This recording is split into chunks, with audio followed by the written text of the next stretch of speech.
agenda change. So a number of people have said it would be great to have at least a brief brainstorming session about what we should do proactively based on the information of the two panels. So we'll have that discussion at noon briefly before we break for lunch. But there's still a lot of food out there, so people can feel really proactive. So nobody should at any point be So I'm excited to introduce this second panel on trauma and learning. And we're really thrilled to have a set of experts here that include Dr. Molly Benson, who is coming here as the Associate Director for Refugee Treatment and Services at the Refugee Trauma and Resilience Center at Boston Children's Hospital. It's a mouthful. Yes. You should have a cute little acronym. We say RTRC usually, but okay. yeah. We could just say that, yeah. Somebody should have too told much. me. Yeah. We also have Michael Gregory, who is a clinical professor at the law school at Harvard, here with us. And we have our local person, here as well, who's a clinical, child clinical and quantitative psychologist. I like to hang out with stats. It's a numbers thing. I just don't have to worry about that today. They have one stats person. And why don't we get rolling? Although you're welcome to, we could plug it into yours if you want to use it. Do we know, am I first? Do we I think have you a are clicker? Okay, is this, so we think we have a clicker for that. This is one I brought with me. That's one. But I you're welcome to use it, Except except it's not a Mac thing. Sorry, I just realized that we were. I can click it for you if you like. No, that's Oh, is that not it? that's mine. yours. I'm not even Never sure mind. I where have no that idea. one is. This is just my computer. No, I need one for that one. And is that my presentation? All right. Oh, do you want to go Okay, first? why don't you go first? And Oh, I don't think that makes sense. I just think the information flow. It goes better this way. I Yeah, think it so. probably does. Yeah, I yeah, agree. yeah. Okay, Let's just take a minute and Speak amongst yourselves. yeah. chat. Get out a piece of paper, write down your. Oh, God. So I'm reviewing this the coping power intervention, which is for middle schoolers. It's old. Okay. And I think that's an important context for this. To different build than Coping Cat, but different. Right. Okay. It's for middle schoolers to learn coping skills, particularly anger control challenged kids. And one of my colleagues is trying to build a new curriculum for middle school that combines that with learning to breathe and adds in a lot of co-regulation stuff to build self-regulation more holistically for middle school students. So she's having me review it and how it matches with our theoretical model of self-regulation. And I'm reading it yesterday. And one of the first activities they have, they're building a group. They're building a group of kids that are already challenged, probably have hostile attributional bias, all of these things. And one of the things they're doing to start building their coping skills is to have one of them try to remember numbers and build a domino tower while the other kids tease him. I'm like, please don't do that activity. That's inviting an explosion. And you haven't taught them coping skills yet, and you haven't built a safe space at all. And it's all like, because this is the biggest trigger that they have, and so we need to really get them used to it. I'm like, no, back up. And then you're going to send them back to class? I know. You're going to bring them in to get teased. So I'm really excited that I'm reviewing it. And they're going to go see next week. That actually sounds a lot like an earlier developmental version of law school. The law school experience. We're going to bring you all in, no safe space. We're going to grill you in front of all your peers. Good luck. Try to build your domino tower. We're going to tear it down. And it's competitive, and the people who are doing as well are gone. Yeah, exactly. Yeah. So I was reading this yesterday, and I'm only supposed to be rating it on how it meets these different things, and I couldn't just rate it. I had to write a dissertation on this side of the page about how to not do it and how to do something else. Wow.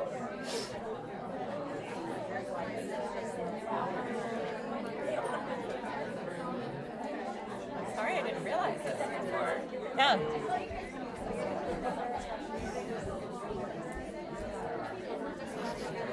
Okay, sorry. I guess we could have looked at mine, but yeah, go ahead. Okay.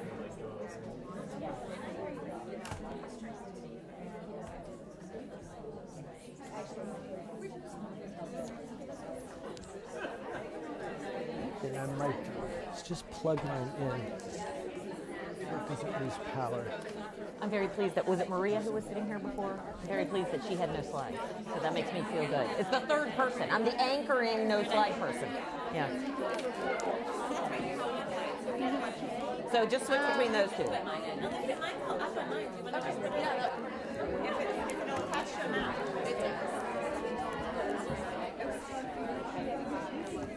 Don't you love that name, a dongle?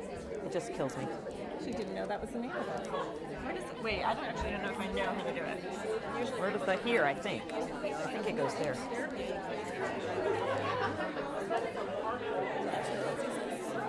And that's big place? No. Okay. See, it's a good thing you're here. We don't know. Leave it to the young people to understand these things. I don't. My son, I'm like, here, can you fix this for me? People don't have an adapter for Mac.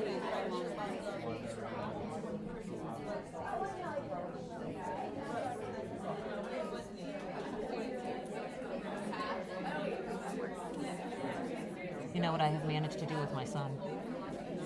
He's about to turn 15. He doesn't have a cell phone yet. Wow. How'd you manage that? In the history of the world. How did you manage that?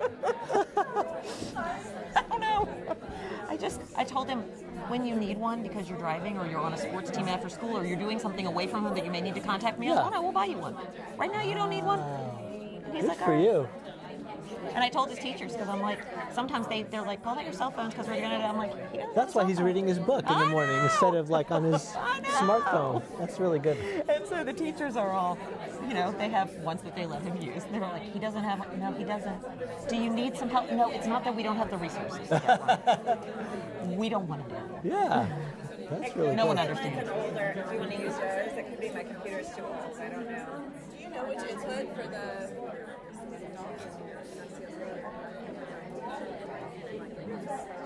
I'll just hold the computer up and just. Sides if we can't. Do you want to use? You can also email it to me. I mean, my computer was hooked up just You're going fine. to email it to him. We can email it to Michael and.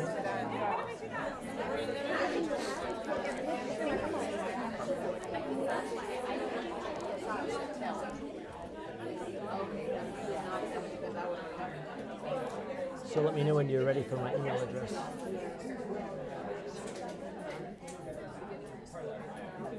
Are you connected to the Wi-Fi? I am.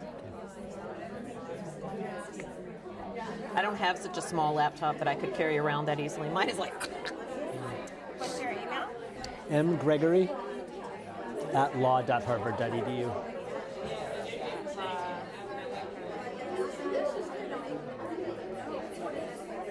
That's actually easier anyway, because then we don't have to swap computers in between. That's true.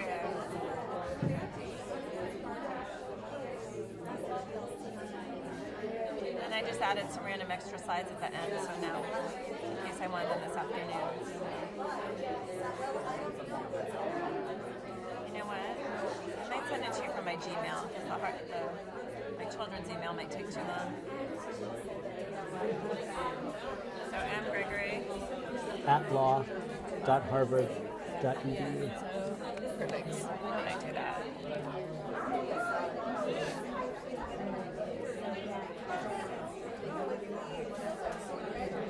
You may get it twice. because I Okay. put it in through children's, but this might be quicker. Yeah, it's still loading on that one.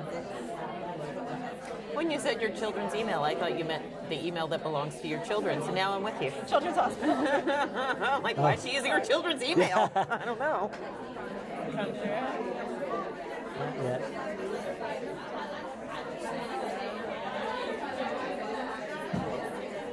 No, this Yeah, one's actually something's more coming. like Here we children's go. email, the one where it's got soccer Gmail, team, yeah, blah, blah, blah, exactly. blah. Now you can use my clicker because it'll be on my. Oh, perfect. We solved everything. I love it. Thank goodness. Now, of course, we had to do 2 or 3 other options first before we arrived at the right option. That is but- because we have good problem-solving hats. I usually think there has to be one technological difficulty, or it's not. Exactly. It's not a conference. I think we've worked it out, Olivia. I have nothing, so I'm just going to walk around and talk. It's all good. We decided the anchor of the panel is supposed to talk with no slides, so it works. As long as we've got everyone's rules. Awesome. Okay. So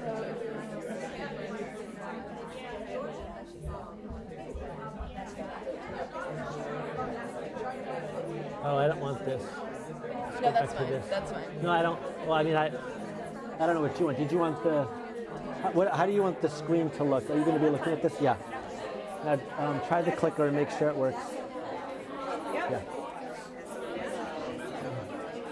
Yay! We fixed our technical difficulties.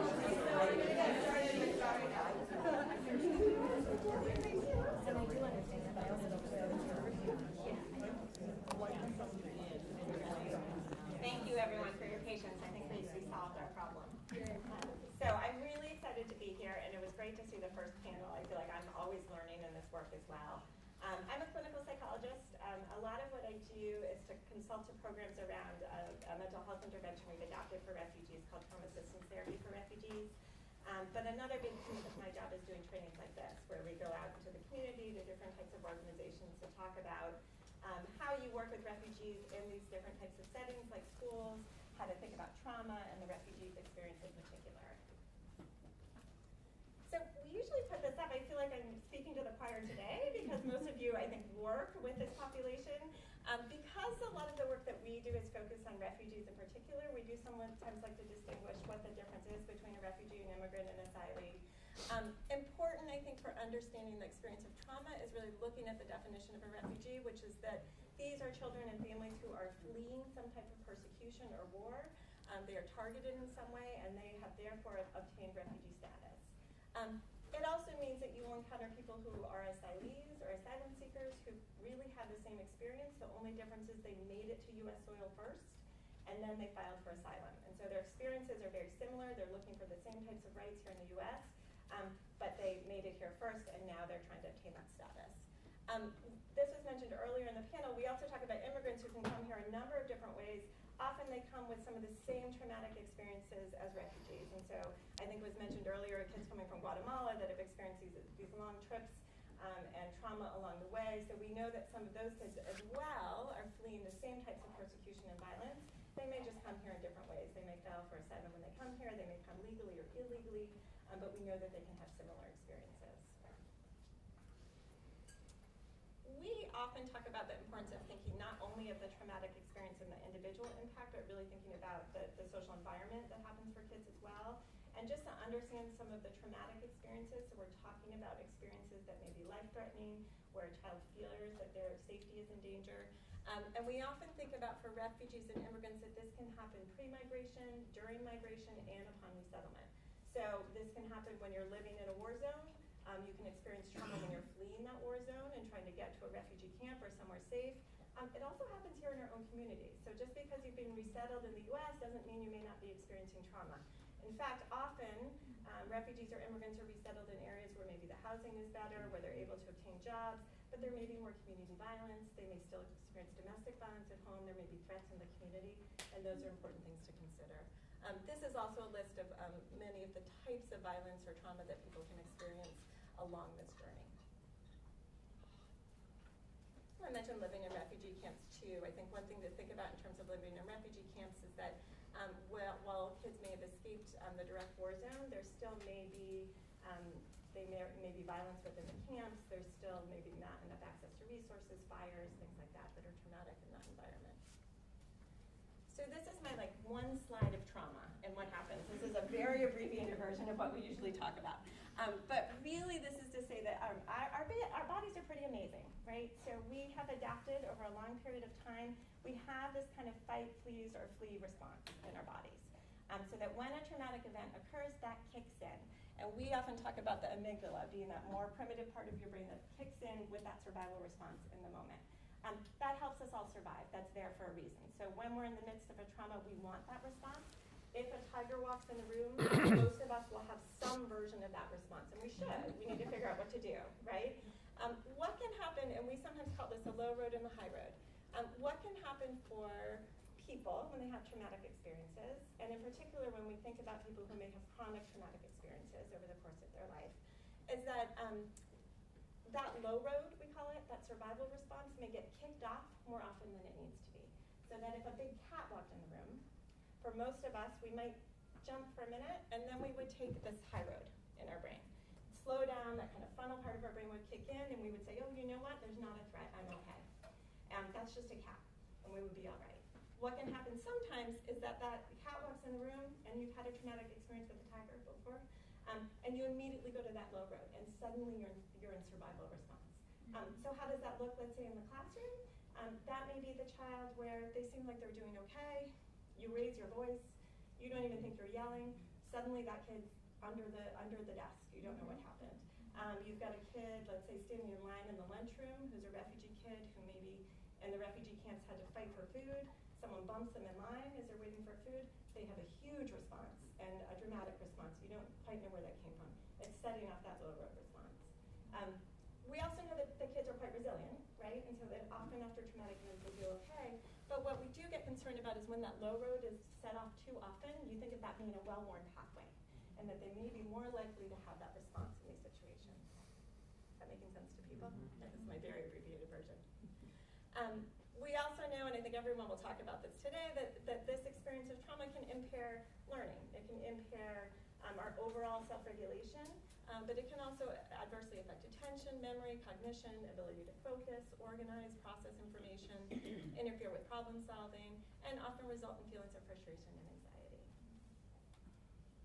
I should also say we often talk about regulation in terms of how it impacts self-regulation overall, and that can look big and external, like I was just describing. It can also look more like withdrawal and internalizing. So we do know, and resilience should probably be at the top here. We first of all know that kids experience trauma, but they still can do quite well in life. Many people experience trauma, they adapt well, they cope well, they lead very successful lives. I love working with refugees because to me they are the definition of resilience. The idea that you have survived a war, you fled to a refugee camp, and somehow you managed to get your family to another country for them to be safe, to me just is resilience. And I always keep that in mind when thinking about working with parents as well. Even when you see parents struggling, think about all they've gone through to get to this point. But we also know, due to this kind of that low road and exposure to both environmental stressors and the trauma itself, that these kids are at risk for different types of mental health symptoms. So these can look like post-traumatic stress disorder, but they may also look like just behavioral disorders, trouble focusing, anxiety, a whole range of types of things that can result from trauma. We also know that these symptoms may diminish and recur over time. So there are some really early studies that were done with Cambodian refugee kids where you can kind of see that it's not always a straight line trajectory.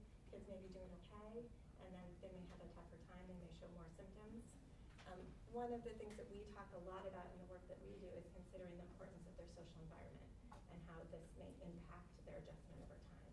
So that has to do both with how parents are adjusting, but it also has to do with recurrent stressors in their social environment. So if you go back to that idea that there may be things triggering that low road response, if you think of a child whose maybe housing is threatened, maybe they're about to get kicked out of their housing, that itself could be a trigger in the social environment that then is causing them some distress. We also know that there are barriers to seeking traditional Western models of care. So I started this work, I was a postdoctoral fellow at Boston Medical Center, which is an urban hospital in Boston. I was working with Dr. Heidi Ellis, who developed this intervention, and how this work came about was that she was getting a lot of referrals for Somali refugee boys who were acting out in the school system. They would get referred, they would want a note back to the school to say that the kid was safe to return back to school, and then they would never show up in the psychiatry department again at Boston Medical Center. And so the idea that families are going to go out and seek psychiatric care, whereas in many cultures the idea of having a psychiatric problem or mental health problem just means you're crazy or you're not, is not something that people are going to do. We also know there are lots of barriers. So just getting transportation, having housing, and there are barriers to access. So someone speaking your language, understanding your culture, are all barriers to people going out and seeking help in those environments. So I mentioned the social environment.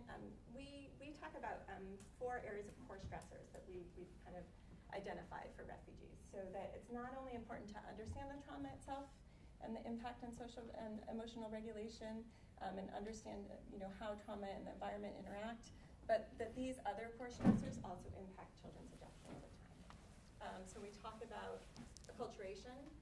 That's been talked about all morning, but we talk in particular about one of the things I think we see a lot is acculturation differences within families. So when you think about, let's say, taking a child who's placed in an American school system placed into American high school, exposed to American adolescence, they are forced to acculturate very quickly. And they may pick up the culture of what it is to be, I always think like American adolescence is this whole unique thing that we're kind of used to, right? It's a very, there's a lot that goes along with that a lot of cultures, I don't know that it's a great thing we introduce. But kids have to pick up very quickly. They have to pick up the language very quickly. They pick up the social nuances. They pick up all of those things very quickly. Then you sometimes have parents at home who are not picking up the language as quickly, who are holding on to their own culture, which can create conflict within families. We sometimes see families where the kids no longer speak the native language. So they've picked up English, but they're losing their native language. And you can think about the communication barriers within families around that. Then there are just the resettlement needs, and someone mentioned Maslow's hierarchy, but this whole idea of if your basic needs aren't being met, if you can't feed yourselves, if you don't have a safe house, if you don't have a safe community, how can you feel safe? And so what we really think about is, yes, it's helpful to help kids in terms of their own self-regulation, but their environment has to be safe first and stable. And then also isolation. So what goes along? Discrimination, loneliness, alienation, those are stressors that these kids encounter as well. And that can look like isolation in your new community of resettlement. So how welcome do you feel in your school? How welcome do you feel in the community? It can also happen within cultural groups. So the other thing is there a same kind of similar cultural group? Is your child experiencing some mental health difficulties? Has that led to some isolation and stigma within your own cultural group? I feel like I don't need to bring this slide up at all because we spent all morning talking about this. But I think, we often talk about the differences, the lack of formal schooling experience or different schooling experience. I do think it's important to distinguish sometimes you have kids who had no formal schooling experience, had very limited formal schooling experience, let's say in a refugee camp where maybe they went a couple hours a day, but it looked very different. It was really disrupted. You also have kids coming from countries where maybe they really had a high level of schooling experience. So some of the Iraqi refugees coming in, where maybe they really had a high level of formal education, but the way in which they were schooled and expectations around schooling are very different. We've talked about all of these things. I think we didn't really talk about the difficulties of assessing learning disabilities, but I imagine that's something you all encounter because we know a lot of these tests are not normed for these kids, and so what's adjustment, what's learning, how do you decipher that? We did talk about lack of familiarity with social norms, and it was great to hear all the things the Newcomer academies are doing. I think we've done a lot of work in the Somali community, and one of the things we always talk about is in Somali culture, school took care of everything. So if your kid was having behavior problems, that was the teacher's problem. Suddenly parents get here and they're being called all the time by the school and thinking, well, why isn't the teacher solving this? And those expectations around you need to go to school and advocate, you need to help children with homework, those are things that a lot of families aren't familiar with. Sense of school belonging, I think we talked about a little bit. When someone mentioned the online type program was all I could think about is, well, how do you improve kids' social isolation and sense of school belonging if they're sitting at home on a computer, and how important we think that is to kids' adjustment over time. These are some of the ways that we've tried to address some of the barriers to mental health care in terms of developing an intervention for these kids. One of the barriers is distrust of authority and power. So one of the ways that we do this, and I'll actually put up a slide at the end I hadn't planned to show, but it kind of shows the levels of intervention. One way is this idea of community engagement. So I think we heard about this in Houston and just in terms of the school. But the idea that you need to do this if you're developing mental health services as well. And this often when we train people is the hardest thing to train on because it really means just kind of going out in the community, finding out who are the people in the community who are community leaders. Can you attend an event? Is there a resettlement agency that's holding an event? Is there a local mutual assistance agency that serves Eritrean refugees? And do they have an event where you can just connect with people, let them know who you are? We never use the terms mental health when we go out in the community. We talk about wellness, talk about understanding health, talk about understanding what are some of the challenges that families are facing, but we never lead with mental health language. But we talk about kind of introducing, okay, here are the people working in the school, here are the people that we can, here are the clinicians, we're here to help, that type of thing. But it really is that kind of relationship building, trying to break down those barriers and stigma. Linguistic and cultural barriers. In the programs that we do, we use cultural brokers. And so cultural brokers we think of as beyond interpreters, but people that really liaison between families and clinicians that really know a lot about the culture. They tend to be people that would be helpers in their community anyway. That's often how we identify those people. And they are people that can really provide that lens into the community. Now, this isn't a role that always exists, and it's not always a role that's easy to find. And so sometimes it's also piecing things together. I think someone mentioned finding who are the community leaders. Are there some natural people in the community that you can use in your school to help inform you about that community? One of the big things that we did, and probably the reason we're here, is that when we developed this intervention, we embedded the services into school systems. And because that's, again, we were starting with the Somali community, what we were hearing is that people would not go to help in more traditional settings, but that school was a place that people might seek support and help. And so what we tend to do is develop programs within schools. So using school-based, often when there's a partnership with a mental health agency already, but really putting those services in the schools where people are more likely to access them and breaking down some of that stigma. One of the things we do too is when we think about engaging families, we talk about helping them with school. So, it's hard to say, we think your child's depressed, we think we should provide mental health services to them. It often works a lot better to say, we want to help them succeed in school. We know you want your child to help succeed in school. Here are some things we think could be helpful in talking about those. Again, really considering the primacy of resettlement stressors and integrating concrete services, so case management, social work services, partnering with outside agencies that you know can provide those services, because if you're not, you're often not getting at the real source of pain for that family. And so what can you do? I feel like there have been great suggestions already, but we think about build a relationship early on in crisis. So, when you're calling a family because a kid's having behavior problems and you've never met before, you've never had an opportunity to introduce yourselves, to ask a little bit about their family or their culture. If you can call with good news prior to addressing these other things, that's always helpful. I know it's hard with the time that you have, but really thinking about what are ways that your school in general and you as a teacher or educator can meet these families before there is a crisis. Lead with cultural humility. So often when we do these trainings, we talk about the difference between cultural competence and cultural humility. So cultural competence, yes, is valuable. It's good to kind of know the background of a culture. None of us are culturally competent. We're never going to be. So leading with the idea that you kind of know who you are and you don't know who this family and what their culture is, and asking those questions, it's okay to ask those questions, is really important. When we're talking about mental health, talk to families, be concrete and specific about behaviors and potential outcomes. So I notice that Johnny's having trouble sitting in his seat in classroom, and we really think he needs, in order to learn, he's going to have to learn that, how to sit in his seat. So we're going to try these different things to see if we can help him with that. If that doesn't work, we might try this. Be very specific with families. Again, if you approach a family with some general, we think your child's depressed, or we think your child might have ADHD, often probably families are going to say, no, we don't think that he does. But if you can get down to specific behaviors, I sometimes find too, if you can also ask about this child, let's say compared to another child in the home, a sibling, when you think you're not on the same page, you may find that actually the parents are describing, yeah, he is really active at home. He is a little more unusual than my other child. Or, yeah, he's always had trouble with this. And then keeping in mind, and this is where I think the Newcomers Academies are so great, keeping in mind adjustment, over time, keeping in mind different norms. Sometimes young kids, young boys are expected to run all around. That's problematic when you put them in a kindergarten classroom and they're expected to know how to sit and hold a pencil and all of those things. Again, these are along the lines of engagement. Identifying a family's source of pain and finding common goals. What's important to the family? Do they really want their child to succeed in school, which most families do, in my experience? Do they want to get less phone calls from the school? Is it, so, are they trying to, did they have a job, they're getting calls all the time, they're barely making it, and they're getting a call to come pick up their kid all the time. Is that really, is that a way to join with them around this?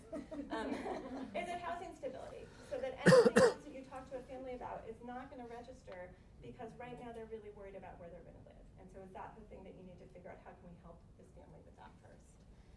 I think the importance of being aware, again, of what are the resources in your community, so that when you do identify a need, how can you help solve that for families? And that's how you build trust and break down stigma as well. So if you do identify that housing problem, how do you connect them to a resource? Even if you can't help with that, they can help with that.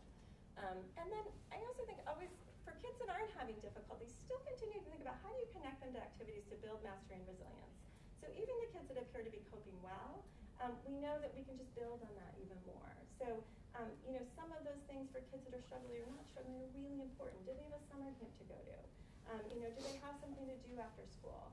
Those types of things I think can really be helpful, and they may not always feel like the biggest thing to you, but they can really build some mastery and resilience in these kids. And then very briefly, here's some more resources. And one of those I'll hand out this afternoon, which actually were resources we developed for educators. Very briefly, this is how we think about this intervention in particular, is really doing community work in the beginning to break down those barriers and stigma. We then have a school-based group curriculum that's designed for refugee children, but not for kids that are experiencing difficulties. It's more preventative, designed for all kids. The goals of that are both to teach them self-regulation skills, but also to help them kind of think about how to navigate that bicultural identity. So ideally, they're led by a clinician and a cultural broker, so they also see that modeled in the group, and they can see that. And then that often gives an opportunity to introduce more intensive services, which at the top, very top of the pyramid look either like individual counseling or even home-based counseling, which is paired with a cultural broker that helps with all of that. So we really think about this being case-based. I think one of the things was really interesting to hear this morning thinking about newcomers. We've worked with some schools that have newcomers programs and some that don't. And one of the things we've been thinking about recently too is, again, when you're working with newcomers, they're not always coming for these services, right? They're not presenting with this, but what they are presenting with are the things that really rise to the top when you're first here. So what are the social environmental stressors? Are there kids with medical issues? There are things that rise up higher. And so is there even another level here, which is kind of more enhanced case management and support for those kids before we even get to mental health services? And I will end on that note. Thank you.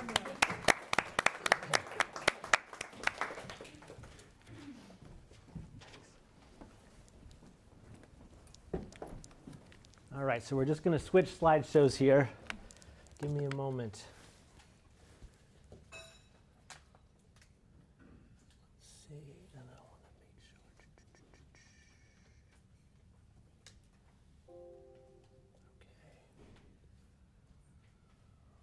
Thank you for not killing our ears.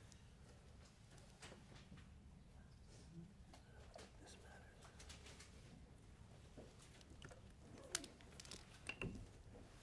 Okay, good morning, everybody. If it's still morning, it is still morning. So my name is Mike Gregory, and I'm here from a project in Boston called the Trauma and Learning Policy Initiative. And as you heard when I was introduced, I'm a lawyer. So you might be thinking, why in the world would a lawyer come and talk about trauma-sensitive schools? And I will say I was not the first choice.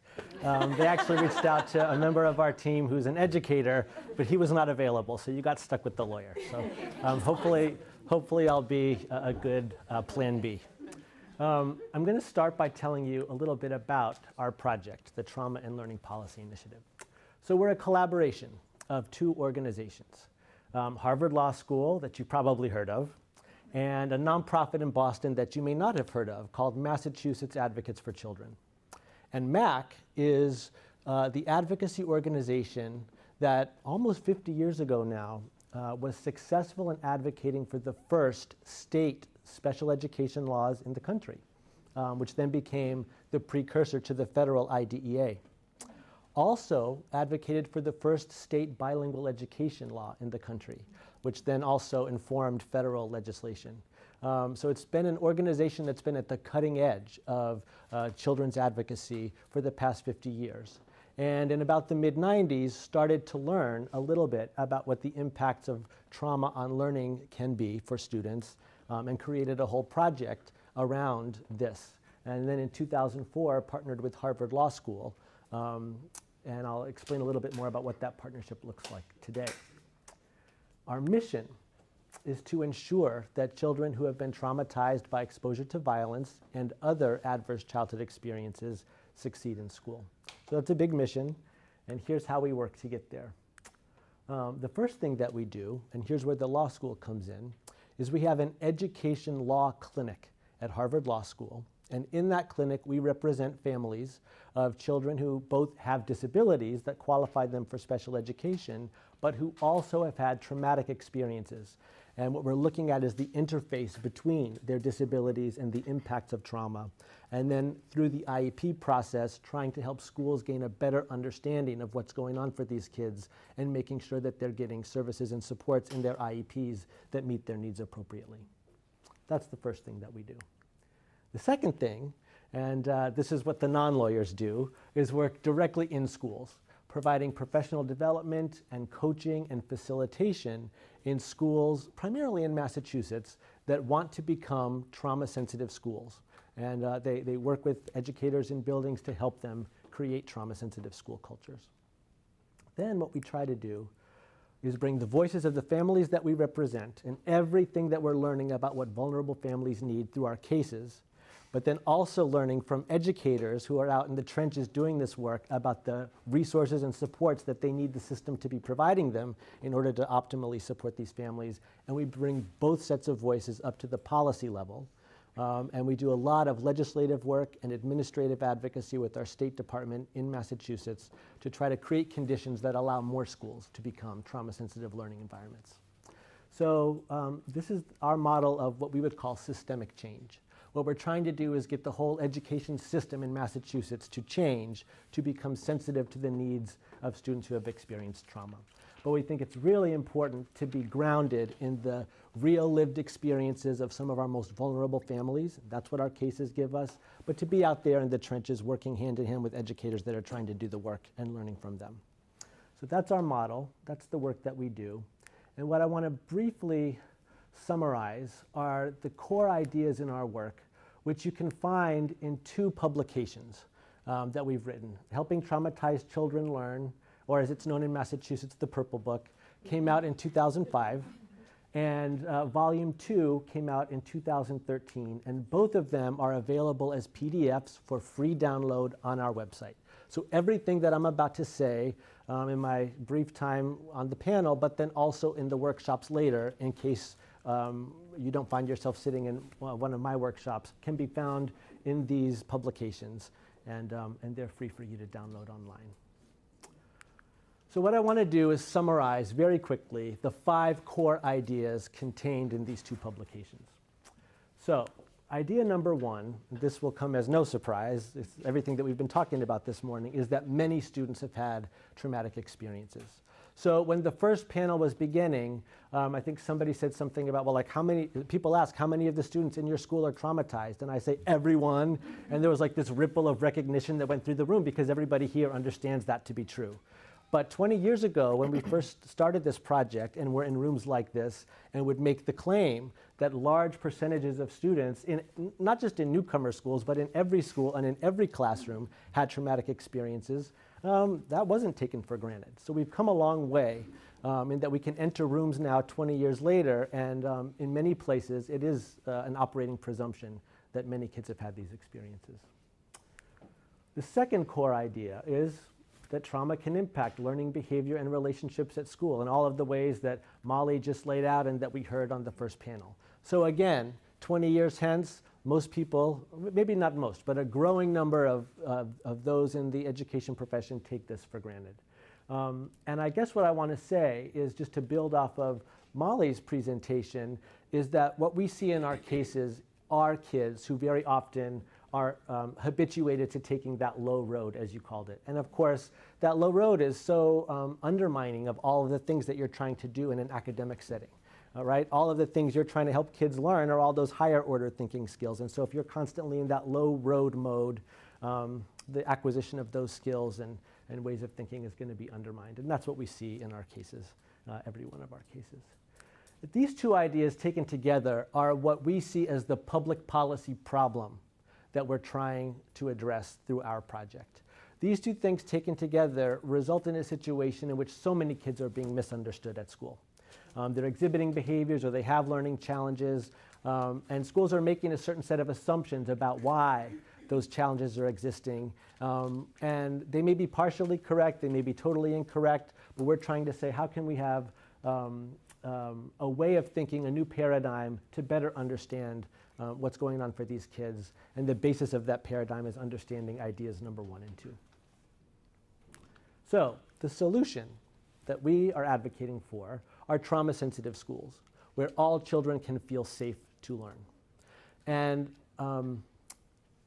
after going over the fourth and fifth idea, I'm going to come back to number 3, and that's where I'd like to spend most of our time in this setting, talking and thinking together.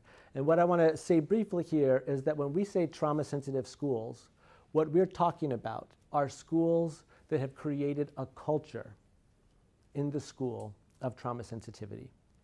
It's not a program, it's not a curriculum, it's not a step-by-step guide. It's about creating a culture where every child feels safe and supported so that programs and activities and interventions like all of the ones that you heard from our 2 school leaders on the earlier panel can be successful because they're rooted in a culture that is safe and supportive for all kids. How do we get there? How do we get schools creating these trauma-sensitive learning environments for all kids?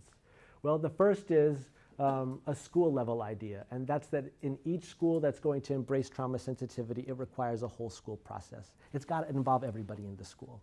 It's not a top-down thing that the leader mandates. It's not a bottom-up thing that, you know, a few people in the building, the school psychologist and the social worker are responsible for, and constantly trying to get everybody else in the building to understand what's going on in terms of trauma. This is about a process that involves everybody. And I think what I'd like to do in at least one of my workshops, I won't go into detail here, is spend a little more time breaking down what are the components of this process that we've outlined. But then the fifth thing is it can't just all be on the backs of schools either.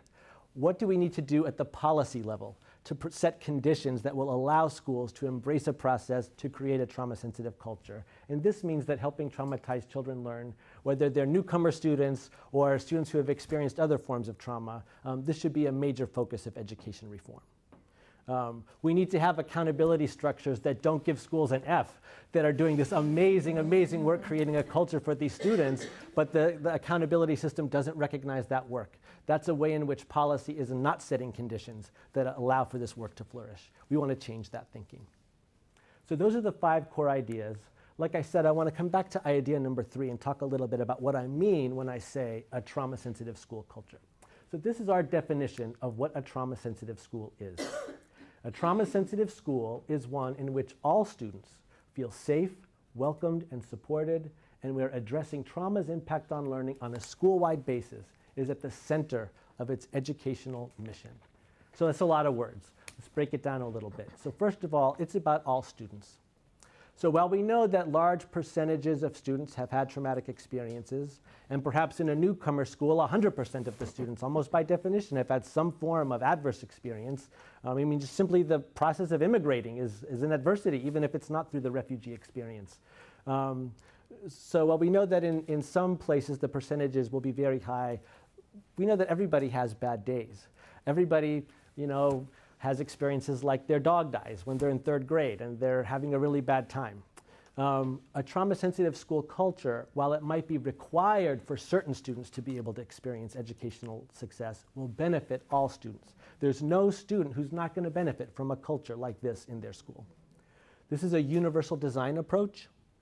It's saying that we're going to look at what the experiences of a certain subgroup of students tell us are required for them. But then, just like curb cuts in the sidewalk that we all use, even though we may not be in wheelchairs, or closed captioning on the gym TV that we can watch while we're using the exercycle, even though we may not be hearing impaired, trauma-sensitive schools are an intervention that everybody can benefit from, even though it's designed with a particular group of students in mind. And then the final thing I want to focus on is this part of the definition. It's at the center of the educational mission. This isn't about creating a program down the hall in one wing of the school to identify certain kids that have been traumatized and send them down to get special services. This isn't about hiring one person to come into the school who's going to be the trauma-sensitive liaison and, you know, save the whole world on you know, his or her back. You know, this is about learning. We have to change our basic presumptions about what teaching and learning looks like and understand that our paradigm about teaching and learning needs to change so that an understanding of trauma just becomes part of the central mission of what schools do, which is help kids learn. So that's the definition, but it doesn't really tell you a lot about how you would know whether that kind of a culture existed in a given school. So one of the things that we've done is tried to break this down and come up with some observable attributes that seem to reflect the common features of the schools we have worked in that we would say reflect a trauma-sensitive culture. And here's what they are. There's 6 of them. First, leadership and staff share an understanding of trauma's impact on learning and the need for a whole school approach. Just a basic thing. You can't be a trauma-sensitive school if you don't have an understanding about trauma's impacts. Secondly, the school supports all students to feel safe, physically, socially, emotionally, and academically. And I think that so much of what we heard on the first panel is about how students who are newcomers often don't feel academically safe. The academic tasks we're asking them to engage in could actually be the trigger, or a trigger, that's making them feel very unsafe and very threatened in the school building. So it's easy when we talk about safety to just think about the physical aspects of safety, but that safety applies to the academics as well. And I think we had just such a great example of that on the earlier panel. The school addresses students' needs in holistic ways, including their relationships, self-regulation, academic competence, and physical and emotional well-being. Again, what are the accountability structures that we have in many of our states focus on? They focus on the academic competence piece. They totally leave out the rest. But this is about a whole child approach, seeing the whole child and addressing all of their needs. Fourth, the school explicitly connects students to the school community and provides multiple opportunities to practice skills. What we see in so many of our special ed cases is that the student is getting tremendous interventions in their IEP, but so many of them are being pulled out for that speech and language therapy, pulled out for that time with the counselor. They're learning great skills with those professionals who are doing a marvelous job with them, but nobody's really thinking about how is the general education classroom teacher going to support that student to utilize those new skills in the general school community or in the lunchroom or on the school bus. So yes, we've got to have great services, we've got to teach kids great skills, but then how do we connect it back to the mainstream? Fifth, the school embraces teamwork and staff share responsibility for all students. It's pretty self-explanatory. And finally, leadership and staff anticipate and adapt to the ever-changing needs of students. Stuff's happening. Your school community is going to change. A new group of newcomers is going to move into the district, and now we have to meet the needs of these students. In a trauma-sensitive school, you just anticipate, or there's going to be turnover in the leadership. You know, the great school principal is going to leave, and then we've got to keep doing the work. And so how are we going to do that? You just anticipate change, and you just are in a posture of knowing that you're going to adapt. The hurricane's going to come. Then what do we do? So those are the 6 elements of a trauma-sensitive school culture. And I would say, I mean, based upon what I heard this morning, I mean, each of these 6 things just comes through in everything that we heard about these 2 schools, the school in Guilford County and the school in Houston. I can't imagine that I would walk into your schools and not feel like I was in a trauma-sensitive learning environment. So these are really, at the end of the day, just things that good schools already do. Except for perhaps the understanding about trauma. I mean, that might be the one thing that's specific to trauma. But the point is recognizing that there's a certain group of kids, which is not a small group, that has to have this, has to have a culture that is an ecological fit for the needs that they're bringing to school. And that's what trauma sensitivity is. What I had wanted to do is show a video of a trauma-sensitive school that we've worked with in Massachusetts. The video is about 10 minutes long. I just want to do a time check and see where we are and make sure that I'm not taking all of Katie's time. And maybe what we could do is let Katie do her presentation, and then if there's time at the end, we could show the video? Sure. Why don't we do Does that make sense? Yeah. Okay, great. So then I'll end there and turn it over to Katie. It's okay, Mike. You can take my turn.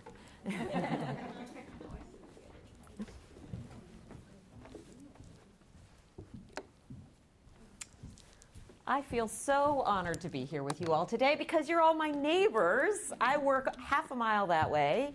I recognize many of your faces, and I'm really glad to be with you. I have not had a specialty on newcomers, and I really, just the panel this morning was amazing. I learned so much. So thank you for being here. I'm so glad that I got up early and came in to be here for that. So I'm with the Center for Child and Family Policy at Duke, and my career has been really focused on how do I support programs, models, thinking to help kids with trauma histories have a better tomorrow, to build their support systems, their environments, their communities, their skills, all of those things. So when I first was introduced to the Trauma and Learning Policy Initiative, I got so excited because it was a marriage of all these things that I've been doing in other projects. And I said, we've got to do this here in North Carolina. And I started talking about it with every single person I came across. And I finally met up with someone named Joa Bleidinger, who is with the North Carolina Public School Forum, which maybe you all have heard of as it's a non-partisan champion of the schools that did teaching fellows for a long, long time. And we have forged a collaboration to really work on bringing a very similar model to TLPI here to North Carolina and really get this off the ground here as well. And hopefully be working with the policy, because the North Carolina Public School Forum does a lot of work with policy at the same time that we're doing on-the-ground work with individual schools. So that is where we are at the moment with this project, and it is called the Resilience and Learning Initiative, and I do have infographics on that. If anybody would like them later, you can come up and get them. So one thing that I like to do with schools when I go out and talk with their staff is to have them picture themselves when you're driving down the road and you are thinking about what you're going to make for dinner that night, or you're thinking about the grocery list, or you're thinking about when I get to work, these are the top 5 things that I have to do before the first student walks in the door. These are all the things that I've got in my head. And someone cuts you off. And you have to slam on the brakes to make sure that you don't run right into the back of them. Think for just a second about what happens in your body at that moment. What do you feel like? Your heart is speeding up. Your breathing is speeding up. Maybe your stomach, your muscles are all tight, right? You're focused. You're not focused anymore on what is happening next. You're focused on this very moment. I need to protect myself. I need to slam on the brake. If I said to you at that moment, what's on your grocery list? What would you say to me? Right? Because not only are you no longer thinking about your grocery list, but your language is not even intact at that moment. You're all in the action, respond, keep myself alive moment. A lot of these kids are feeling that all the time. And when they're feeling that all the time and we're expecting them to be able to not only speak to us about things, but just sit calmly and take in information and remember it for later, when all I'm trying to do is make sure I'm alive for later, that is very, very hard for these kids.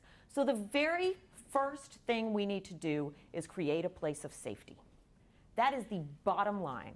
Because these are kids who are scanning the environment all the time looking for a danger that might be there. And you don't know what it is for this particular kid that's going to trigger them. As people have said, it could be one kid is triggered by silence because that's where danger is. One kid is triggered by noise because that's where danger is. It's going to be child specific. But if we can create a place of safety where they can settle and feel like their needs will be met and nothing bad will happen to them, only then can they start to take in information and learn all of the things that we need to teach them, from how to hold a pencil to how to bubble in a thing on a piece of paper to how to get along with their peers and their teachers, how to speak the language, all of the many, many things that these kids are needing to learn, they can't do until we get them feeling safe. And that is all about relationships. And that's why we need to not only have them in front of a computer, because they need to be in a relationship with you where they feel cared about, they feel like you're hearing them, you're seeing them, and you're focusing on what they need at that moment, okay? One of the things I like to think about is trauma is not an event. Trauma is about the response to an event that has overwhelmed your ability to cope with it. So 2 people could go through the exact same event. One person may come out of it very differently than another, because of their coping skills that they already have, and because of the support system that they have around them, because of the buffering effects that maybe their parents, their teachers, their caregivers, their community has been able to give them to get their arms wrapped around them and say, I gotcha. I know this is scary, there's bad stuff, but I gotcha, okay? Different kids have different levels of that. So what we want to bring to them in school is to teach them the skills, the coping skills, to be able to calm down, take a deep breath. I do a lot of taking deep breaths. But we also need to be building the community around them so that we've got them and they know that we've got them, okay? So that's the most important thing that I'm talking with schools about. Just to tell you a little bit about what we're doing in North Carolina right now, we're at the beginning of this journey, and we're happily coordinating, collaborating, getting consultation from these folks up in Boston, and I'm thrilled about that. We are in 3 schools right now that are in Edgecombe and Rowan counties. We are having counties contact us every 5 seconds to say, come to our county too, and we're working on building the funding for that. But here's what the model looks like for us. And this is on the infographic if you choose to look at it later. Once we get involved with the school, we really want to make sure that this school wants us there. This is not a, you will be a trauma-sensitive school kind of thing. The school needs to want it. The school needs to be excited about it. The school needs to see why it matters at different levels in the school. And not only that, we really want to go out and talk with the school board, the above the school, the system, about what's going on, why this is important, and make sure everybody's kind of got the same mindset, the same idea and understanding about this, right?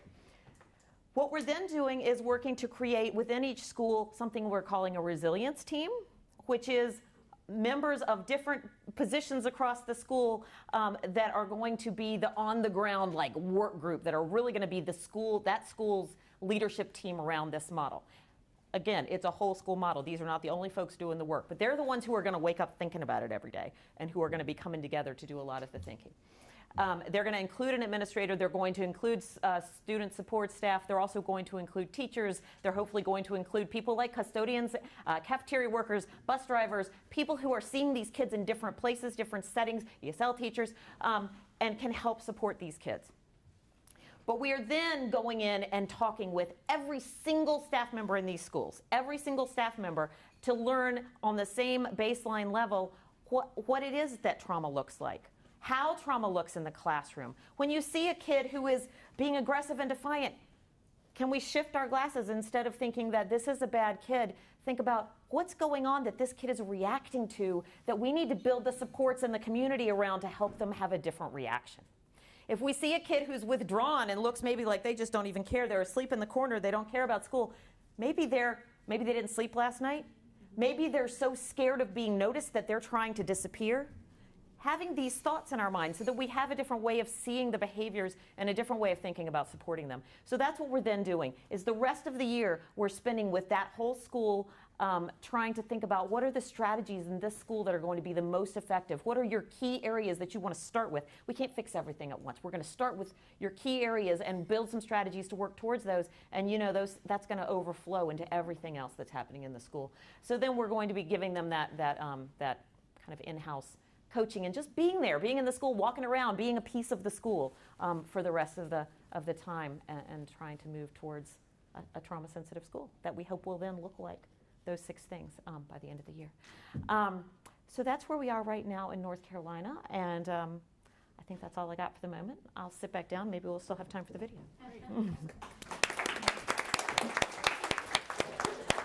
Katie was so speedy that we do have time. See, I'm good. Yay. Olivia is glaring at me, so Should we do it? Okay. she's on the other side of the room. So I want the video to speak for itself, but I think you need to have a little context, which is, so this is a school in Brockton, Massachusetts. Brockton is sort of a post-industrial, old, factory-oriented city where all the factory jobs left, and so now it's this kind of economically hollowed out place where a lot of newcomers have come. And so what you're going to see in this video, and the focus of this school, of wanting to become a trauma-sensitive school initially, was not particularly about the issue of newcomers. But what happened was that in, I think it was 2010, the earthquake in Haiti occurred. Or 2009, I forget exactly which year it was, but all of a sudden, in the midst of this work to become a trauma-sensitive school, they got this huge influx of Haitian families who were, of course, newcomers. And so this is a regular public elementary school, not a newcomer school, but you're going to see them talk about the ways that they adapted what they were doing to try to meet the needs of these students. And so in some ways, this might be a school that's relevant to the schools in which some of you are working, in that it's not a specialized school, and yet there's a population of students that you're trying to bend what the school does to accommodate. So anyway, that's all I'll say about it, and we can take questions at the end if there are any.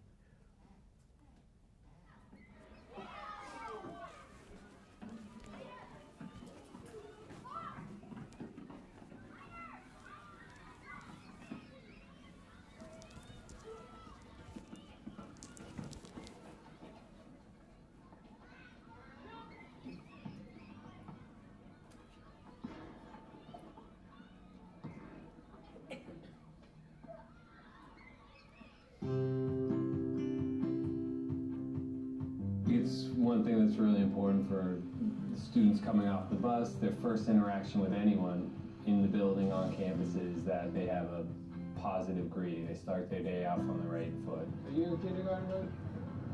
Kindergarten, right? She's gonna go to kindergarten.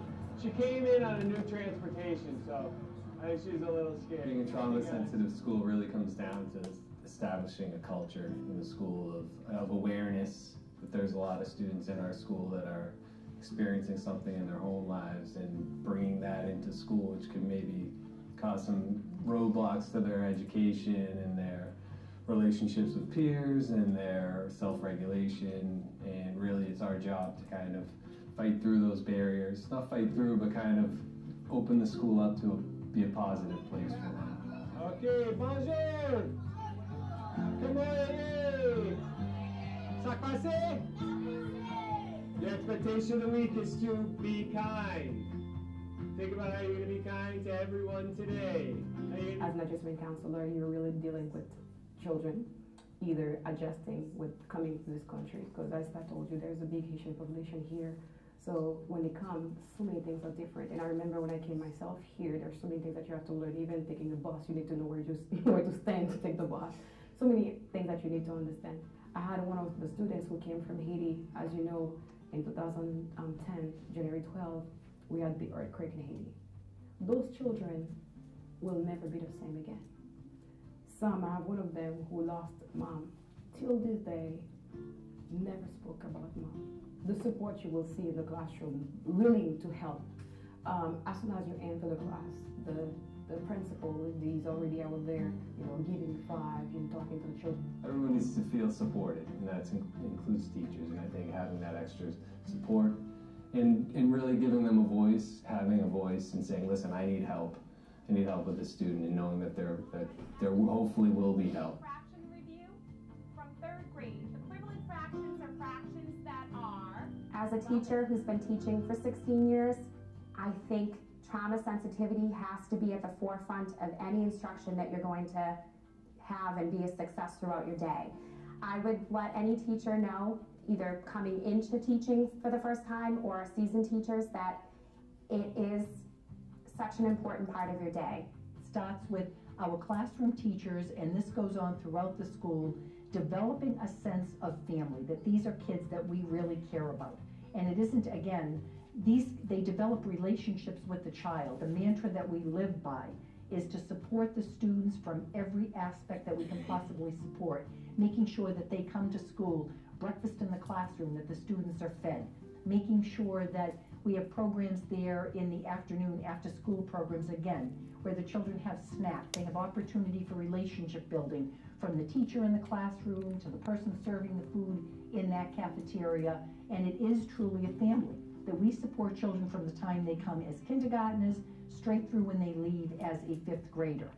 If a student doesn't come to school ready to learn and feel safe and supported, success probably won't come for that child with any other strategies that you're doing academically. I think your child's social and emotional well-being has to be at the forefront of your teaching.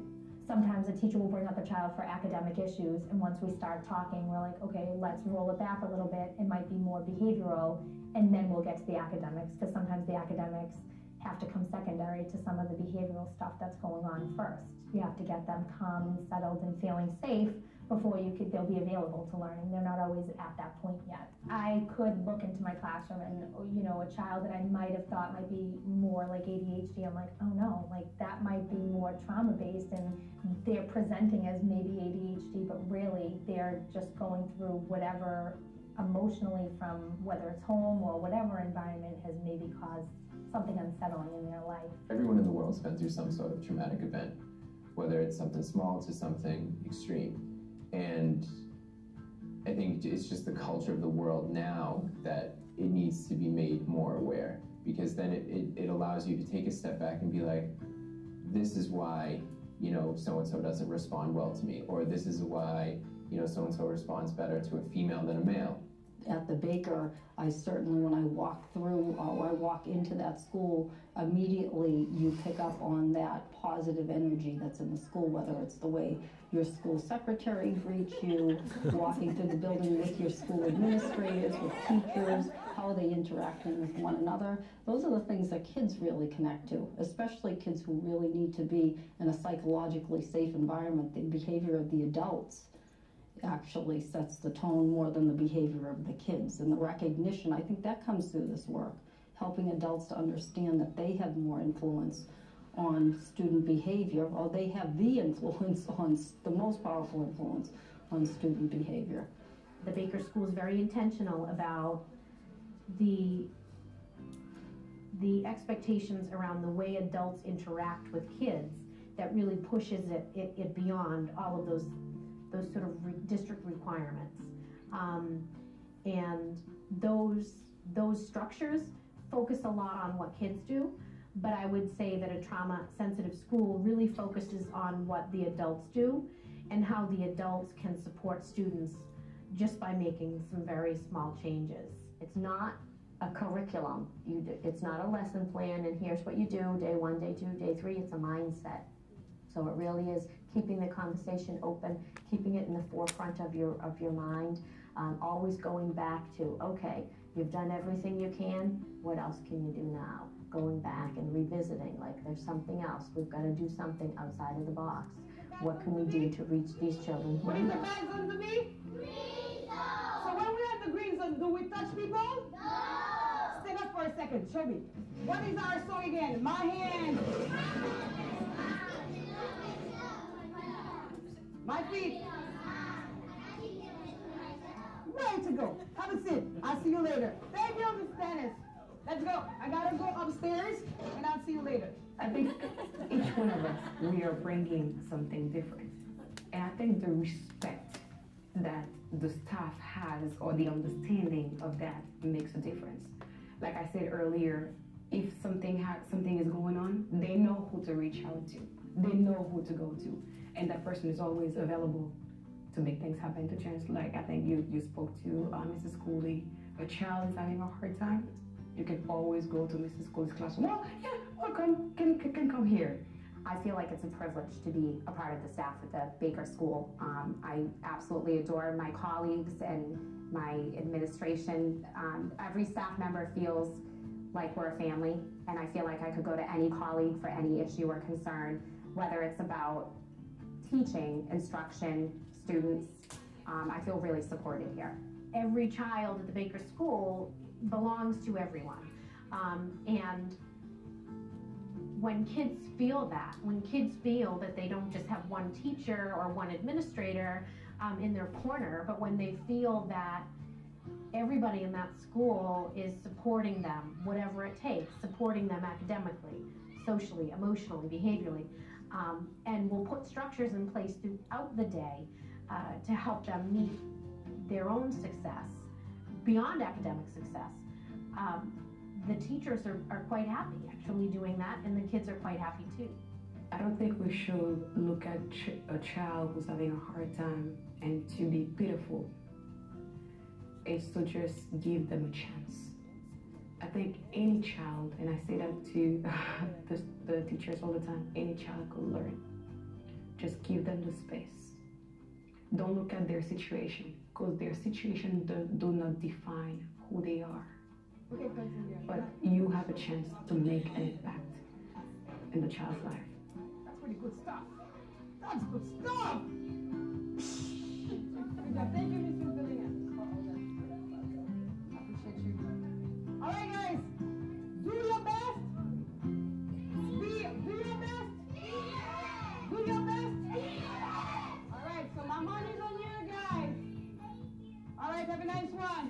when we talk about children and traumas that they experience, and we don't always know what they're coming from, and we don't have to know all of the details about where they're coming from.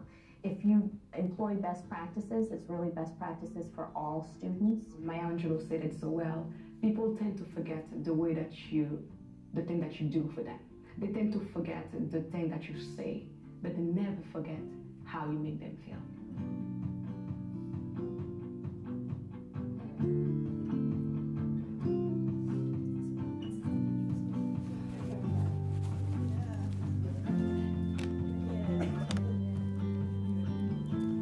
You don't have to watch all the credits. Turn it off.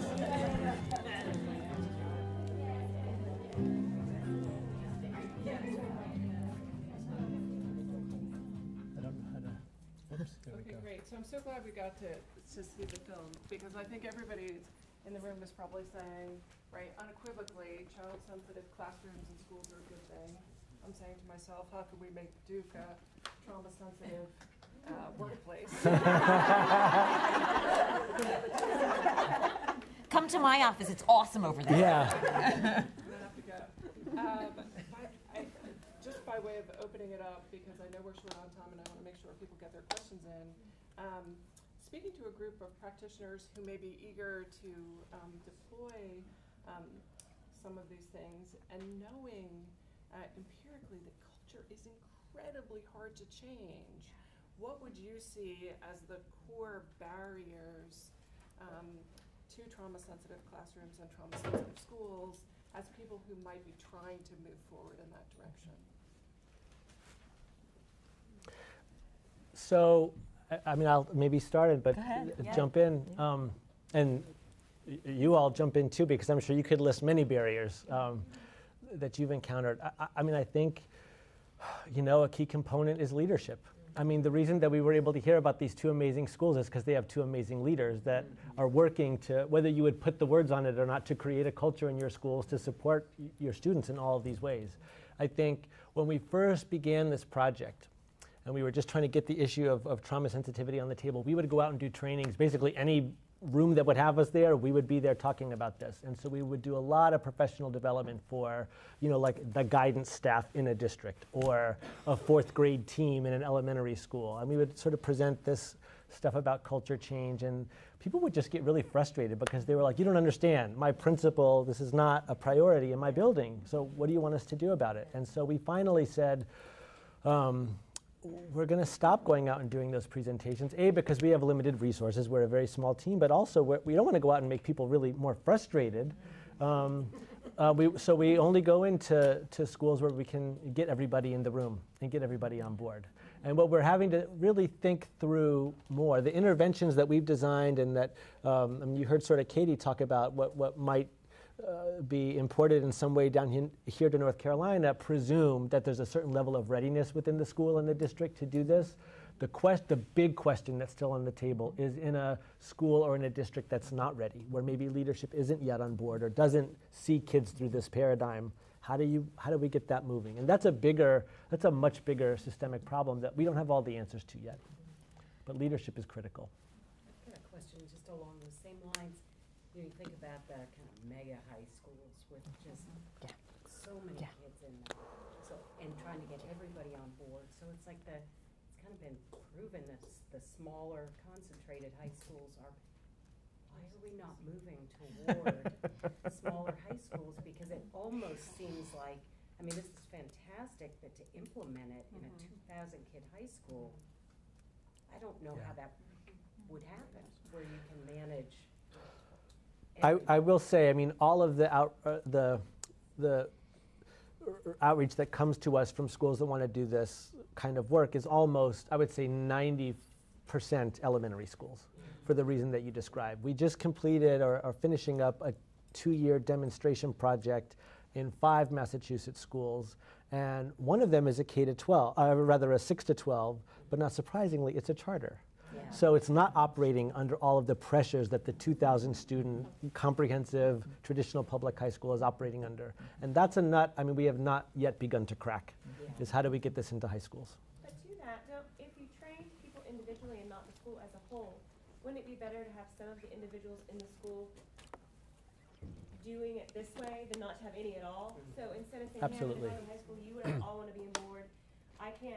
We can't pay to train you. I mean, if you could get certain people that were interested in could touch certain children's life, isn't something better than nothing? Absolutely. And you can imagine two sort of flip-flop scenarios. One is where there are staff in a school that want to do something like this, but the leadership isn't on board. You could also imagine the opposite, where there's a gung-ho principal, you know, but there's all this staff in the school that's like, no, we just want to keep doing things the way we've been doing it. We don't want to change and do things this new way, and that's equally bad. So you can start from the top down, you can start from the bottom up. I think what we found, though, is that if you don't have the leader in the building ultimately on board, there's going to be a threshold that you can't cross. I just want to say, what I've seen so far is that, and we are working in a middle school right now. We haven't made it to high school. We'll see. I mean, we got a ways to go. Not everybody's on board at the very beginning. I mean, you're going to have different levels of readiness within a school. But if you're giving everybody in the school the same information, you do move everybody a little bit closer. And what I see, I mean, there's tons of, we're giving this information, we're talking about trauma, we're talking about the effects in the brain. We're showing pictures of, different brains with trauma and, on trauma, on not trauma. And the aha moments that the teachers start having when we start thinking about the different students that you've seen in your classroom, and oh my gosh, I never thought about that could have been the reason, and how if I'd supported that differently would it have. So it's those little moments of just aha, and when you're doing it as a whole school staff, you're supporting one another with those moments and reminding one another, like, there's always the moment where you're like, oh my God, this kid's driving me crazy, and your colleague can go, remember that thing that we learned? And so it's kind of becomes this organic thing where some people in the school totally get it from the start and are ready to run with it. Others are coming along, but it spreads. And I think the other piece that we see is the impact that it has for the kids is contagious, because the other teachers start to see, oh my gosh, those kids are amazing. That teacher's life is so much easier now because the kids are being nicer. And I want to do that too, and it starts to spread. And the other thing that we share are some of the early statistics coming out of some of these schools that are doing this whole school model. I mean, suspensions down by 85%. I mean, okay, I want that at my school. Is what you're doing now working? Well, so try something new.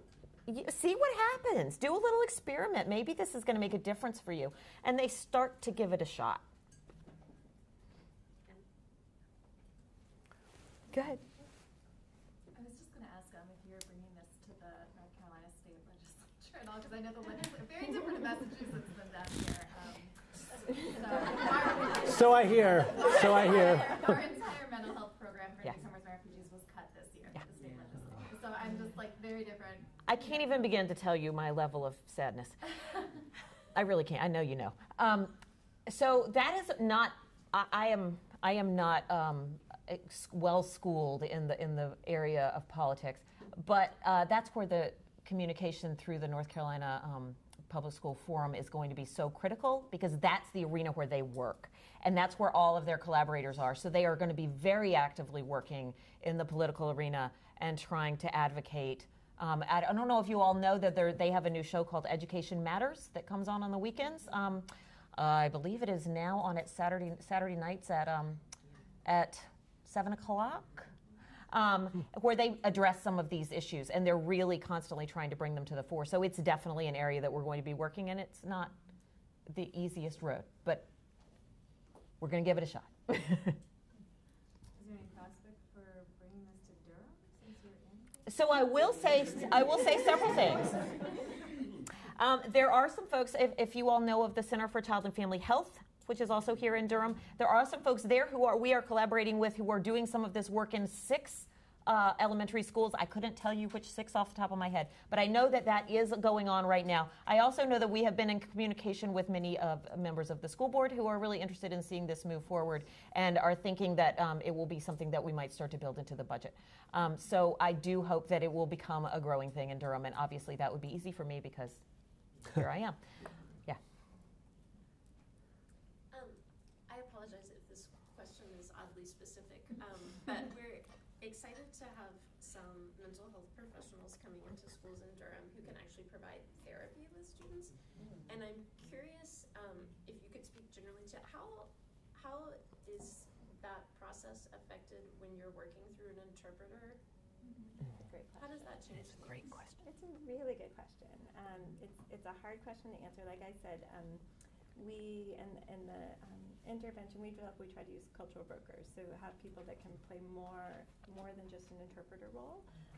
Sometimes though, if when you're doing one-on-one therapy, sometimes people prefer to have sometimes if people end up using language lines and things like that, there are times where people prefer to have someone a little bit more anonymous interpreting for them. What I generally recommend to practitioners, since this idea of a cultural broker role, someone that can play more of a role and be more of a liaison, is often difficult to fund. There aren't always roles like that. And so it's great if you've got a grant and you've got the time to train that person and all of that. And one of the things we're looking at is looking more at the idea of community health workers and other roles that are kind of exist in systems that we can pull into that role. But in the meantime, my advice usually to practitioners is to use the interpreters you have. Take 5 minutes before and 5 minutes after with that interpreter and really set them up. And I've done this myself working in a hospital setting, really taking some time with the interpreter at the beginning to say, this is who I am, this is what I'm trying to accomplish, these are some of the words that I'm going to use, can you help me kind of understand this? Ideally using the same interpreter so that that person becomes at that whole, we're talking about the relationships that you build, that person becomes part of that team and part of that relationship. Taking time at the end to ask the interpreter, what did I miss? What did I not understand? I will say too, as a psychologist, in my training in graduate school, I was trained to use an interpreter. Like that person's on the side and you look eye to eye with the client and you don't interact with that interpreter. That is not how I practice, and that is not how I recommend for people to practice. It's a much more interactive process where that person's part of the process. There will be joking around, like I'm trying to ask this and she does, and explaining to the child or to the family what you're doing. Like I'm trying to say this and there's no word for that and we're trying to figure this out. I'm kind of making fun of it. Like she wants me to ask this, it doesn't make any sense. The other thing I think is really be wary of, as mental health practitioners, we tend to ask things like, what brings you here? Or what do you think the solution is? Or things like that. And in many cultures, that just doesn't translate. People will say, well, I was told to come here. Or like, you have the answer to this. Like, why are you asking me for the solution? And so a lot of that jargony kind of, and some of the style in which we practice, it really helps you learn. I have found that doing this type of work, it makes me a much more kind of, we build up all these boundaries in mental health. We're kind of trained to do that. You need to break down some of these boundaries to do this kind of cross-cultural work. You need to be comfortable being uncomfortable. My colleague Sept always says that. So if you're not uncomfortable, you're not doing the work. You need to learn to sit with, I don't really understand this. I need to ask this question. And to break some boundaries. If it's traditional to hug people when you greet them, you hug people when you greet them. Because, there are just things I think that you learn to be more comfortable with that are different maybe than the way that the kind of traditional Western mental health training. Thank you. Yeah. If I answer your question. Thank you. That was awesome, guys. Quick question about, of course, trauma does affect student learning. And what we are finding a challenge is with the IEP process with trauma-informed or trauma students. Because we never know if it is the trauma, the lack of experience in schooling, and if there's a true deficit or not. And so oftentimes we see all of these concerns and issues, but they never qualify because they say, well, they haven't been in schooling long enough, when we clearly see deficits. And so can you speak on that a little bit more?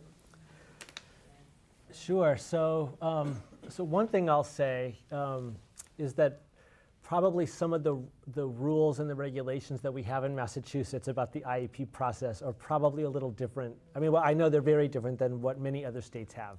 So I can share some of my experiences as a lawyer who represents families in that process and how we sort of handle that in Massachusetts, but with the caveat that we may have a more generous eligibility standard for when a student would get an IEP than you may have.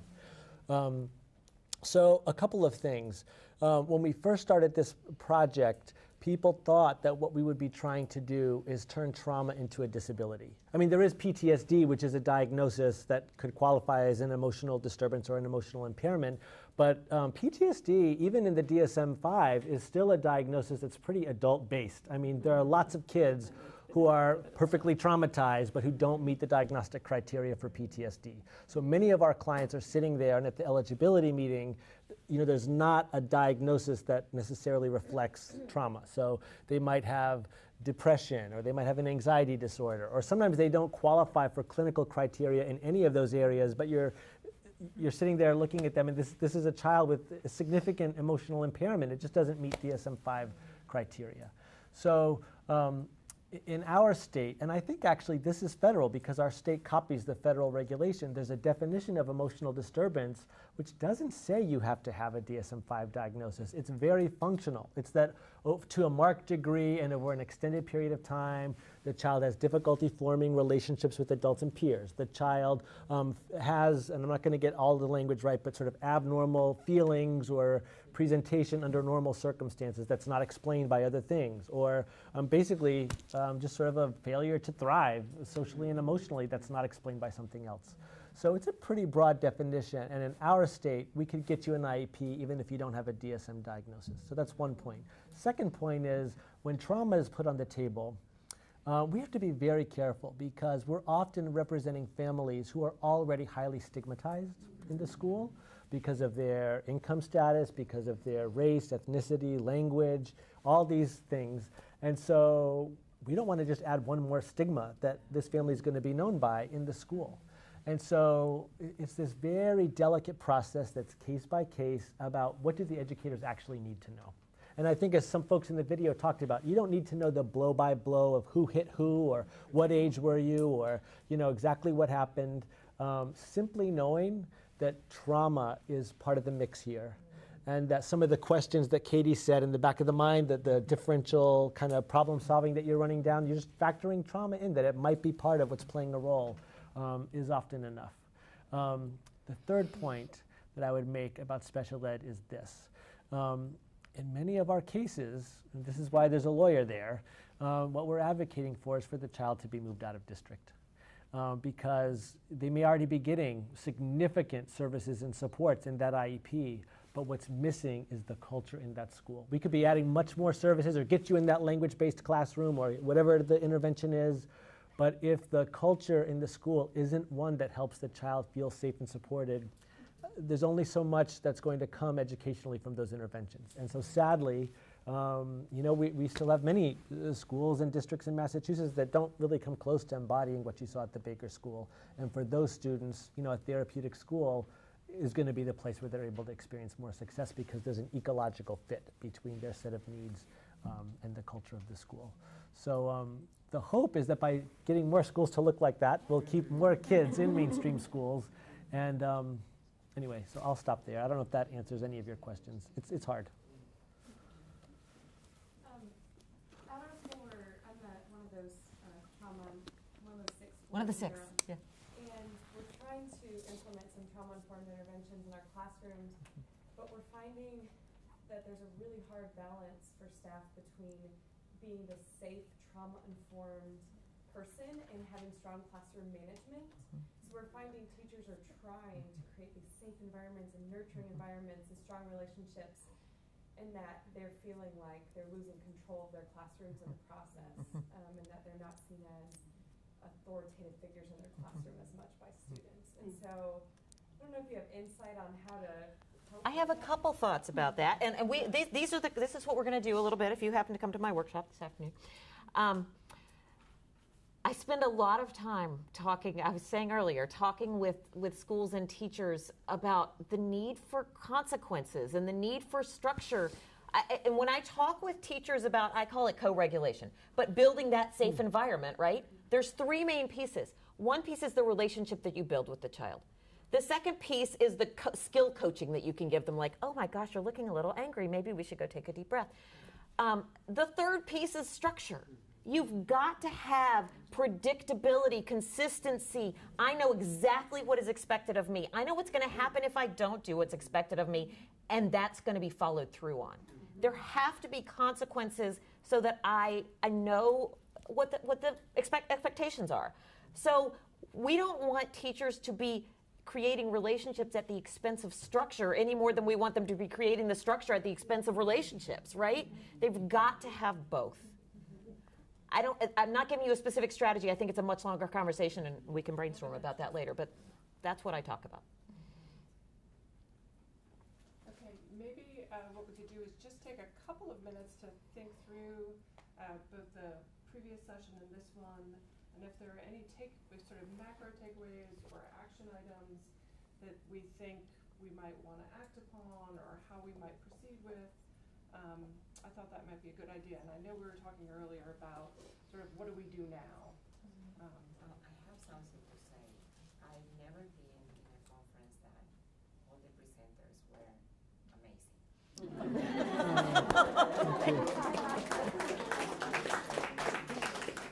The only question I have is how can I absorb it all? I'm going and seeing any of you and missing the other. So I would want to be able to share those slides of all the others that we missed. Yeah, certainly we can figure out a way to do that. We'll have people take notes, maybe, Olivia? Yeah, or I know some of the presenters have already reached out to me with electronic copies, and so those can be sent out to you. Yeah, I share that too. I think we all presenters need to see each other. Yeah. I know. I know. I know. I mean, I would like to know more about like what we can do in terms of advocacy at the district level, because I really hadn't heard about this locally, and would like to support it. Yeah. I would say first talking with your school administrators, but then talking with also your school board members, your district people, and perhaps touching base with the other 6 schools that are doing it, because I think as a group, kind of trying to make this a county level plan moving forward would be the best approach. Instead, we don't want to do it piecemeal, right? We want to make a cohesive plan. But you can certainly reach out to me. I'm happy to be a part of that, and my information is on that.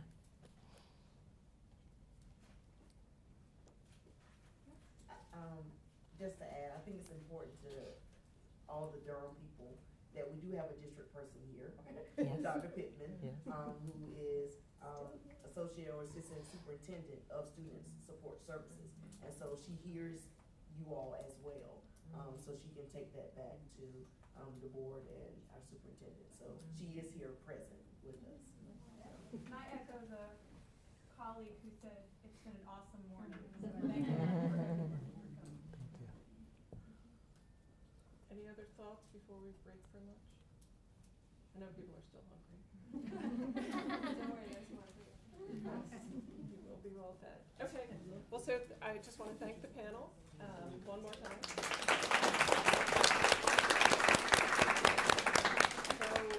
And if I could just have a few announcements. If you arrived a little late and you didn't check in, we'll have someone at the table to give you all of your fun swag, and also to make sure that you get credit for being here. And then grab your sandwich. We have boxed lunches, and feel free to take